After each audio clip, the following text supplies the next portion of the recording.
Alors si ça n'a pas été fait, il est parfois utile d'aller chercher et de positionner en fait les emplacements pour les outils. Donc les outils, par exemple les outils de compilation, de link, etc. Donc lorsqu'on clique là-dessus, on doit bien vérifier, et a priori dans l'install ça se passe pas très bien. Là je viens de les paramétrer, je vais remontrer comment les paramétrer. Donc en fait vous allez cliquer sur C18, donc le compilateur pour la version 18 des PIC. Quand on passera au 30F, on fera pareil sur le C30. Et on va donc mettre l'assembleur qui correspond.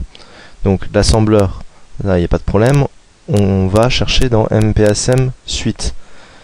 Alors là où ça change, c'est lorsque on a le MCC18, on va chercher dans, non pas dans la suite assembleur, mais dans la suite compilateur 18.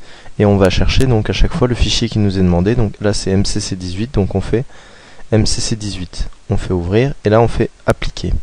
On va chercher à chaque fois la même chose pour tous les exés. On regarde bien le nom de l'exé. Et ensuite là où c'est un petit peu plus délicat, c'est pour le default search path and directories. Donc dans le output directory on met rien, intermediate non plus. Par contre le include, search path, il faut chercher ce qu'on appelle les fichiers header pour les fichiers C.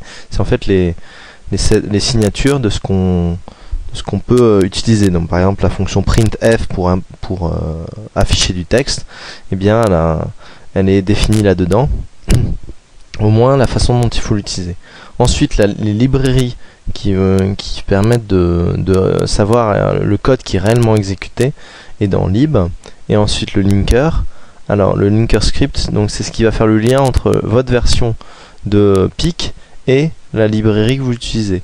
Donc ces fichiers se finissent par LKR. Donc search path hash, search path pour les librairies lib et LKR. OK.